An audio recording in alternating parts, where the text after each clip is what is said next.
ku bantu bateba kurongora bakabavuga kandi nawe urimwo ni indirimbo y'urukundo urumva n'abandi bose barimo muri dembire urumva ni indirimbo nayanditse nirabiye ko bavuga ngo na bo avec 5 ans je dois être marié kuko iwacu ntiduteba vraiment hana barongo bafite 18 ans gacha nandika indirimbo y'urukundo imwe message nziza ni indirimbo y'urukundo imwe message nziza muga ubushobora kuyiririmba mais je ne peux pas chanter ubushobora kuyiririmba mugabo okay kubera ko uyikunda nakanda yikuririmbira nanditse gutya ikabo tungana nka bose bibarutse kane haba nambasugushikuza kubw'ivyaho ciye abisi mu kujyana inzara ngo rabaca kirumbo muri bo hakanabura n'umwe yo bazi ko atabaronkera rimwe atangazwa nabi yo bagiza kumufasha mwiza atangwa n'Imana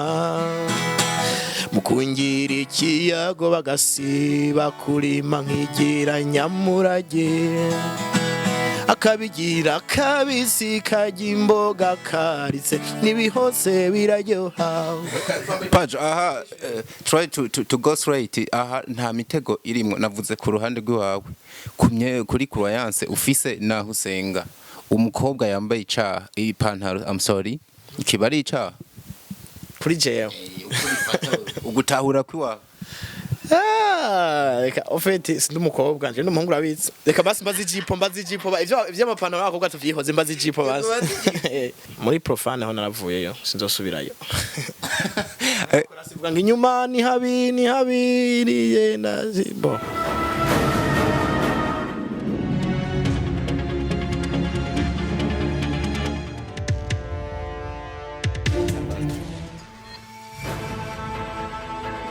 tubaramutse cyane bakunzi ba entertainment y'u Burundi aho muherereye hose nibaza yuko mumeze neza mu mihingo ine y'isi mudukurikirana muri benshi. This is your TV Hidden Talent, ni TV yaje kubwanyu cyane kugira dufurure ingabirano ziba zigiye zinyegeje, ariko kandi sinituzoguma ngaho nyene haro n'izindi zamaze guseruka tuzoza turabazanira tumenya byinshi hirya no hino. Ikiganiro coco twacise ibwina ni muri ico kiganiro nyene muzoza murabona byinshi bitandukanye, ariko cyane tutaja kure ya secteur ya entertainment. Cyane tukuzanira abaririmbyi tukubwira mu bijanye na filme haba siporo n'ibindi hose tukazoba tubanye. Ndabibutsa kandi yuko kino kiganiro tugiye kugikora dufashwe mu mgongo na Diko Media TV, ni kinyamakuru kuri internet kigushikiriza amakuru ya entertainment amasaha 28 kuri 28. ushobora kubasanga kuri Facebook, Instagram, Twitter. Salamu musaza uraho? ya desana meze neza ndaho kabisa. Boye umuntu avyutse akabona rakomeye ukabona rahumeka Imana ishimwe ndakomeye fisa amagara meza nibaza ko wacu ikintu cyambere. Tuguhi ikaze kandi kuri Hidden Talent TV. Murakoze cyane Hidden Talent TV ya murakoze cyane. Amazi imisi mbona amaposta yanyu vraiment merci. Aha ni ku gicumbi c'amatara tumira ingabirano nyinshi zitandukanye, usanga urabizi yuko habaraho ingabirano ziba zinyegeje ariko dutegeza kuzifurura kugira zije habona. Nibaza ko nawe wowe uruyimwe muri zo. Yego nanje ndafise tara kandi ni ikintu ciza cyane kuko mutatuvumbuye nimba kuvumburanye ntidushobora kumenyekana. Kandi aho n'izindi muzoduge na ruguru ari abana besha n'amatara menshi uretse no ngamba gisagara. Mu buntu turafise tara nyinshi mugabo zikinyegeje ahantu hatandukanye. Yes, mumva yuko namaze no kumudondora ni Pin Pajo umusore turi kumwe, ariko Pajo nshobora je kukuvuga sinda kuvuga neza bikwiye nko kugira ngo witondore neza okwivuga gute? Bo amazina yanje nitwa Bagabo Patrick, nkaba ndo mu Burundi, nkaba ndo mu worshiper cyangwa se umu adorateur cyangwa se umutaziramana nko mu kirundi niko nabivuga. Aza ko ari ivyo. Pajo urazi twaherukana kera utarana byibuha nkuko biboneka nkuko mengo ushobora kwifisa no musi n'umuntu akwitayeho. Bona navyibushe c'est vrai nahora nonze mugabo n'ubuntu bw'Imana nta kindi bayaho. Ubuntu bw'Imana budaherekejwe n'ibiraya canke ubundi muntu agushuhiriza amazi. Oya birimwo bo ushuhiriza amazi ntaraboneka mubw'ibiraya n'ibijumbu ntibishobora kubura kuko abundi barayamaze ngo ubwiza buca mu kanwa. Haza ko hari imirire n'umutima mwiza cyane ko abantu bajya kandi bavyibu ya kaje ibintu byinshi nkoko ariko anene paki. Bo rero nibaza ko kujya birimwo n'ubuzima bwiza bwo mu mana n'amahoro atangwa na Yesu. Ya wovuga ati je nahuye n'Imana niyo mpamvu mbona nimereye neza kuri runo rugero. Ego nico nta kindi kabisa. Bana je nibaza yuko uno munsi bakunze ba Hidden Talent TV bana turaza kuryoherwa vyanka vyakunda. Aho benshi ntibaramenya ariko je ndi umwe mu bantu ntashobora kuyaga n'umuntu ngo agende uko cyane cyane mu artiste atadukoreye akantu mu vyo bari karakora. Ubona yuko baje unitwaje na gitari bana musaza kino cuma kino gicurarangisho omega kirazivye. Boss nibisanzwe ariko vraiment iyi ni nk'inkoho. Bon. Bibaza ko hano hogenda gutanga ikiganiro udafise microphone. Aya ntibiba. Nkuko nanje ntashobora kuja ahantu nzi ko nza kuririmba. Ego ndashobora kuririmba ntakoresha gitari ariko kenshi ndakoresha gitari. Iyi ni nkoho yanje kabisa. Bivuze ko Pajo nimba niko ndagukurikira igitari ni kimwe mu bintu biguguma hagufi. Mwandi majambo no mugenzi wawe witeka. Bwana je sikyo kimwe na piano enda gutwara ahantu comeke muga gitari nakantu nyene bishira ku mugongo kagenda gukora ahantu ikiganiro. Cyo gituma kenshi mbafise gitari. Ego ndirimbira umwami cyane. Pajo ni gitari uravye kumbure cameraman araza kwitwereka neza ndazi bariko banayibona imeze nka gitari tamenyerewe cyane. Yaguriwe hano mwa kino gihugu. Oya ni VIP ba ni kado. Ni VIP ba ka gitari kizo. Umuntu akimpaye mugata mu Burundi. Baza ko yakiguze hanze. Ni gitari nziza cyane. Irazimvye ntubibone gutya. Ihagaze nko muranga. Yambwiye ko yaguze $600. Yewe twereke rero kwizimvya. Pajo numva namaze no kunyotego. Ubanze dushire mu mavuta twinjize mu kantu. By the way abantu batazi no musore turaza kuhagera muri kariyere yiwe yatanguye ari muri profane. Mugabo ni Pin Pajo amaze imisi mike yaremaze kwinjira muri gospel. Sinzi ahantu za kuduhera. Duhere muri profane aho naravuyeyo sinzosubirayo. Kurasivuga ngo inyuma ni habi yenda bo. Mugabo ubu ni gospel ni Yesu kabisa. Profane subira mu kabisa. Mugabo Pajo nizere gutera muri bande bavuga yuko uririmbye nk'akarimbo k'urukundo wowe ukoze icyaha. Bo bivana n'indimbi yariyo kuko ndavuye ikintu kimwe desana. Hari ikintu abantu benshi batazi. Ofete hari ivyaha bizwi. Byabindi ntusambane ntiwibe ntiwice umva. Hari ivyaha ushobora gukora vraiment n'umuntu adasanga avuga ati ikintu ni cyaha. Hari ibindi bintu abantu bataratahura neza ko ari ivyaha. Donc muri eglise iriya bavuga ati ikintu ni cyaha. Nkiya yindi nka example ahantu bavuga ati umukobwa yambaye ipantaro. Hano bavuga ati ni cyaha. Hano handi bavuga ati nta nakimwe n'ibintu bisanzwe. Kubwa wowe wifata gute? Uvuza akantu nkunda kumva hirya no hino baharirira kwambara ipantaro kumwigeme ni cyaha. Bosi ivyo gusa ndacyavuga ni hano n'abandi bavuga ati kunywa inzoga, abantu bavuga ati si cyaha. Rene nk'abantu barije ati eske kuririmba indirimbo y'urukundo ni cyaha kuri jewe. Reka tubanze tumare kano kantu uce wishura n'ico kindi. Ivyo niko ndavuga. Ofete niko ndakwishura. Ofete ikintu tudahuriza ko kari cyaha. Vuga cya kindi uvuga ati ni cyaha nanje vuga ko atari cyaha. Hacaba ikintu bita individuality. Donc individuel. Umuntu wese uko abibona. No kuvuga je ndashobora kubona ko atari cyaha nawe ukabona ko ari cyaha. Muri icyo gihe nta cyaha kiba kirimo. Mugabo wewe ubonye ko ari cyaha. Abari cyaha nyene kuri wewe. Okay. Hanyuma rero kuri Pin Pajo bivuze yuko umukobwa kwambara ipantaro ari cyaha. Shaka bantera amabuye wa mugabo. Ofete je. Shaka bantera amabuye. Oya Pajo. Be free tubwire uko wewe bitahura. Kanabwiye akantu kubwenge atiko turaganira turabagenzi. Ofete jewe ni ikintu kirashobora kuba atari cyaha kuri jewe. Muga kubera ko sanzwe n'umuntu ahantu hakurikirana. Kuko ari abantu bavuga ko kwambara ipantaro ari cyaha. Arumva bariko barankurikirana. Neni bumva mvuze ati kwambara ipantaro si cyaha. Cyangwa ati kumbe Umuririmvyi wacu wapi yaragu. Niba abandi nabo tuvuga ati cyaha. Rero nico gituma ahantu hasaba kwishana ubwenge, nico gituma mbwa journaliste burya. Ifoko kumviza ikibazo neza umuntu yabajije kwishana ubwenge.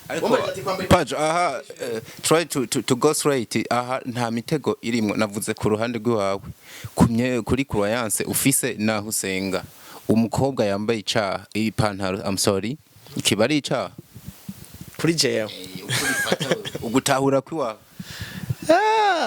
Reka ofete sindi umukobwa nje n'umuhungu urabitse reka basi mbazi ijipo ivyo amapantaro y'abakobwa tuvyihoze mbazi ijipo basi kubera bo reka tuvugishe kuri basi ofete ikintu iriko confusion iriko irahaba hariho abantu bavuga ko urumva reka basi tuvugishe ukuri muri Pentecote. Donc muri Pentecote ni eglise imwe mu zindi nyinshi bavuga ko umukobwa kwambara ipantaro ari cyaha kandi koko ugiye mu gitabo c'Imana mu isezerano rya kera ya hano vyanditse ati ntihagire izina umukobwa azambara impuzu y'umugabo muga ntihagire n'izina umugabo azambara impuzu y'umukobwa mugabo rero sindaheza mugabo rero mu isezerano rishasha na abandi nabo bashavuga ati mu isezerano rishasha kubera hari ibintu Yesu igihe yaza hari ibintu yakuye urumva nico gituma ubona ubunye kujya duharirwa ivyaha ntabwo tugitanga ibimazi nka kera ndabona dufati inke intama nimba sinzi ukuntu babigira mugani baza ko gutanga ibimazi barayikerera hama bakayiturira umwotsi ukaduga mu ijuru nivyo bita gutanga ikimazi cyangwa inuma y'intunguru turabisoma muri Bible rero abandi nabo bashavuga ati mu bintu Yesu yakuye gushika umunsi nivyo bintu birimwo takakiza gashobora ubunye asigaye ku mutima ntuzura ipantaro nturabiki hari abantu basha bigisha gutyo kandi je yaba bigisha ko kwambara ipataro ari ca yaba bigisha ko kwambara ipataro ari ca bose nigeze kubatahura man uri kunzimiza cyane sasa mu ijambo rimwe rero wewe uvuga yuko utahura bose shaka kantu tuhave reka tukareke watunani twigarukire kuri ca kindi kuririmba indirimbo y'urukundo uri muri gospel ico gituma nagiambwire ko afite urukundo rwavuye ku Mana tubanze tukivuga cyo kintu kimwe ikintu bita gudraga abakobwa ninda tadaraga eske umupasiteri ntadaraga bo dufate base abapasiteri abaye sinzi ko umusore akijijwe eske agiye ku mukobwa akamubwira ati wana je rero sha tugire mariage ya uzumbuye amajambo urukundo hari igitabo muri Bible bita indirimbo ya Sasa nimba indirimbo ego voilà ayo majambo gifise yindi siguro mugabo amajambo ari muri kurasoma gutya mu kirundi harimo amajambo urukundo bo satani abantu beshe ari kintu batazi satani nta kintu kimwe yigeze akrea kuri iyi cyese gusa ko Imana forme ibintu satani acha deforma ibintu mais normalement nta jambo giza mu buzima risumba kubwira umuntu ndagukunda kandi ikintu cyo kudraga abakobwa cyavuye kuri Adam afite Imana aremye ibintu byose zaremye ibintu byose mu bikoko kurema ivyamwa mugabe Imana igumibona muri Adam ntari satisfait donc hari ikintu abuze muri we niko guca imusokora mu rubavu tereka ndagukubita Eva imuremera Eva imaze kurema Eva muti parasinziri avyutse yavyuka imitoma iteye ubwo haje yavyutsa kubita imitoma aravyutsa cararyoherwa aranezerwa ya ni Bible ivyo ashavuga gutya uyu numugore ngo yitwa umugore ngumva gazitwa karakomara yanje urumva gazitwa karakomara yanje umva ariho ni ibintu byinshi yavuze Imana ishibona ko umugabo ari satisfait gushika n'uyu munsi cyane cyo kubwira abakobwa bagenda n'imbavu z'abahungu batazi urumva rero kubwira umukobwa amajambo urukundo atari bimugabo vyaje vyateye kuko isi igenda nakubwiye ko satani agenda deforme ibintu no makubwira umukobwa ati ndagukunda tie ma vie je t'aime c'est ça Mbega Pajo haje mu muririmbyi aririmbye nk'indirimbo y'urukundo abarika aririmbira uwo mukobwa uri kuravuga canke abaririmbye abakobwa bose bo ikibazo nuko tubesha nuko babesha basika nako ndishiramo ko yakona ndimba profane mugabo sinkibesha umvuga ishukuru we nuko utarabona video ya profane nama ndazira video bon ariko shooting Ndeka nabwira abantu rero kuntu bashootinga video ya profane urarundire mu queen video bose barabitse mukavuga tumviza queen video ndaguhemba tugiye gukina ko dukundana urukundo rwasaze ahagutambisha kana gusoma umva byo tubona abakobwa begamiye ibituza bya Diamond nabandi mani muhejeje video umukobwa utamuhaye amafaranga mwavuganye niko bimeze niko bimeze mfatana mwizose ako Pajo jewe ugutahura ko wanje nimene ko ndabyumva neza sindavyumva nk'ububeshi kuko ni nko gukina filme ugakina filme ufise message ushaka gutanga mugabe bigaherera muri ivyo bikino ntibabivuze yuko ari ibintu byo kuri nyene winjiyemo none ubwo bubesho uri kuravuga yuko buca bubamwo sindiko ndabutahura ntubuzanana ese kugira mbwire ko abaririmbyi urukundo barimba ariko bafise abaririmbyi urukundo barimba ariko bafise sindabizi ariko nibaza ko bashobora kuba barufise ahubwo nanje nari nibaje ikibazo baba bariko ubwo rukundo bafise bariko baragwerekeza ku muntu umwe canke ni kubigeme bose nyene canke no kubagabo kuko sabagabo gusa baririmba n'abakobwa baririmbira abahungu bo ico no kubwira je shobora kurimba profane aya shobora kuririmba indirimbo y'urukundo mugabo kiretse ko ajya amajambo nk'indirimbo Medi ujya mu Rwanda ariko gusohora naciye mbona kujya mutipa soma Bible ya indirimbo yitwa manimba y'imayivo ona muri jambo ry'Imana muri mu banyefeso igice menga 6 murongo wa 25 gutyo hano Paulo avuga ngo bagabo mukunda abagore banyu nkuko Kristo yakunze ishengero c'était fois rero Medi ntiyaririmbye profane Kiba Gospel. Ni profane ndakubwiye ukuntu ari profane. Bo acaririmba ngo I love you like Christ, I love church. Ndagukunda nkuko Kristo akunze ishengero. Ngira I love you like Christ, love church. Nobody can take it wrong. Amajambo yakuye muri Bible acaririmba ofete yo bose babikora nkuko. Bwanje kurimba ibisusu mu mafere.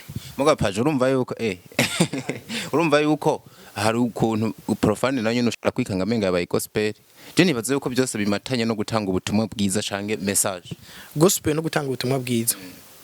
Mugabo profane ofete isi hano ndabivuga bashaka bavyemeye canke bavyemera. C'est vrai mission dufise niyo kuzana beshi kuri Kristo. Muga isi nticora kugirwa gusa na gospel. Donc nka mwisi ntibashobora kuba gusa barimba gospel. Ivyo bizoba byo mwijuru. Ndaho kuva kera gushika n'uyu munsi gushika isa zogaruke. Azoguma hariho profane. All right. Ntiyumva Pajo ntiyumva yuko ububizanye neza ubugatawe. Anyway, nituna hatebe. Tangira wibutsa abantu Pin Pajo wa kera. Hari indirimbo yawe wakoze irakundwa ukiri muri secteur ya secular music yitwa hariho ntegereje. Sinokurekura utayiririmbye. Kuko nibaza ibyo ariko uravuga ntiwoja muri studio no musinga recording indirimbo ya secular. Ariko kuyibutsa abantu ukayiducishiriza ko ibyo bere ibintu bisanzwe. Here we go. Jena kwe kundimba gospel. Oya musaza. Oya serious. Gospel ngira ntange. Gospel bisigura kuvuga ubutumwa bwiza. Donc gutanga kuririmba ubutumwa bwiza. Eske niwe ubutumwa ngira ndirimbe none muri hariho ntegereje. Ko kera nabiririmba kugira ngo nyene umva ubutumwa reka tureke kubyita ubutumwa bwiza ariko hariyo message iri particulier wari kuravuga mu kanya ati ntabwo kwisi ho ririmba zino ndimba gusuri kuri ubutumwa za gospel ko turacari kwisi isi ikiyubase hanini n'urukundo kuko hariho indirimbo dukunda sai gospel n'abakizwa bakunda banashaka je Dr. Claude n'umugenzi yari umugenzi kera muganyimba profane n'ubu n'umugenzi gusa kiretse ko tutakiganira cyane igeze mbwa ati Pajo je muri eglise yose ninjiye mu baranzi kuko yinjiye mu eglise yose vuga bacha bavuga ati wa Dr. Claude araje kwere iki n'abakizwa benshi bakorana urakurikira indirimbo za secular music mugabo abantu barimba secular bari bakwiye kuririmba nk'ibi bya niyo mwongere example ibintu byo kuremesha ibintu byo muziza bwa misi yose mugabo rero ko nakubwiye iki kinjana turimo ni kinjana hakizweho icyaha cy'ubusambanyi kandi byo spirike bugi ibyaha birasumba sumbana abone kinjana twahejeje iki kinjana nimba turi mu kinjana cyakangaye nta ivyo menye turi muri mu kinjana cya 2021 okay ikinjana cya 2021 icyaha kigezweho muri kinjana cya 2021 ni icyaha cy'ubusambanyi icyaha cyari kigezweho ijana mu kinjana cya 2020 cyari icyaha cyo kwicana ndaguha example bomana nitruwa amasebutande mu Burundi nabaye intambara Pajo sindaguciriye mwe ko numburi kurashaka guca ku ruhande cyane ikintu nipfuje kumbure ukaje kudusigurira ibyo cyane niko ndaza bien rero hamaze kuba kera baricana urabizi mutu n'umututsi ivyo bintu kwitwe twumumengana umugani kuri kunyuma y'umuntu atakibakuririye ikibazo ngo nukubara iki ubu rero ubunye hagizwe cyacu ubusambanyi nico gituma ubona ubusambanyi busigaye bukorerwa promotion bijanye mu ndirimbo byatangwa abanyamerika urazi ba festent baririmba ama video y'abakobwa bambaye ubusa mu nyuma no muri biza buke muri Tanzania biraza no mu Burundi vyahashitse rumva abaririmbyi baririmba nko kuririmba example njya ndaguha example abarimba sekira bambabarire ariko kuririmba ngo uraraba ntuve hano bahita bagufata twumvikana tuvugisha ukuri umuntu wese kara nkurikirana n'umurundi ariko tuvugisha ukuri uririmbye ngo Gijoro nije nawe ngo hindukira ngo umukinyi mwiza ngabonekera muri entraînement twumvikane ibi ni ibintu bizuca mu matwi Seven ndakijwa sije ndabivuze wasi ubivuze ndiko ndavugisha ukuri eska abantu nk'umurundi basi nta kintu umvamwo bate naco numva ari indirimbo nk'ibindi byose cyo gituma ariko navuga ko babikora nabi yo yabasekira baririmba nk'ibya niyo mwungere nk'ibi ingoma Yosefu mwana wa Yakobo se yaramukunda nubwo yari yamuvyaye mu butama bwiwe na isi yo hinduka abantu bose bakampeba urumva kari indirimbo canke igihe Imana yandema canke nzosenga Jehova ni indirimbo urumva zifise ubutumwa bwo muzira bwa misi yose abantu babayemo mugabo boko ayisabye nayo kuririmba ko hariho ntegereje ntabwo ari indirimbo mbi nayanditse indirimbo nyene banashaka ivuguza bwa misi yose kuko urabona muzima tubayemwo urumva ku bantu batabakurongora bakabavuga kandi nawe urimwo ni indirimbo y'urukundo urumva n'abandi bose barimo urumva ni indirimbo nayanditse nirabiye ko bavuga ngo na bo avec 5 je dois être marié kuko iwacu ntiduteba vraiment hana barongo bafite 18 gacha nandika indirimbo y'urukundo irimo message nziza ni indirimbo y'urukundo irimo message nziza muga ubushobora kuyiririmba mais je ne peux pas chanter ubushobora kuyiririmba mugabo okay kubera ko uyikunda nakanda yikuririmbira nanditse gutya ikabo tungana nka bose bibarutse kane haba nambasugushikuza kubw'ivyaho ciye abisi mu kujyana inzara ngo rabaca kirumbo muri bo hakanabura n'umwe yo bazi ko atabaronkera rimwe atangazwa nabi yo bagiza kumufasha mwiza atangwa n'Imana mukungira ikiyago bagasiba kurima nkigira nyamurage akabigira kabisi kajya imboga karitse nibihose biraryoha we ni vandateri ngendano waho Saiga waririmbyi zabari no bintu oya kereka abantu bakabone aka kantu ngo ni ventilateur ngendano no kuvuga wewe nakayashuje ubuzima buri kuryoha ariko Pin Pajo dusozera udukubita akantu hanyuma turangize mu buryohe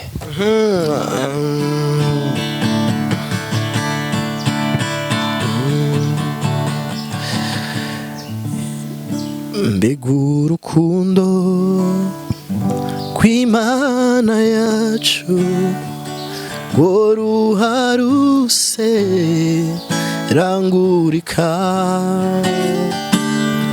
rusumba ukwezi rusumba izuba kandi kuzimu rushikayo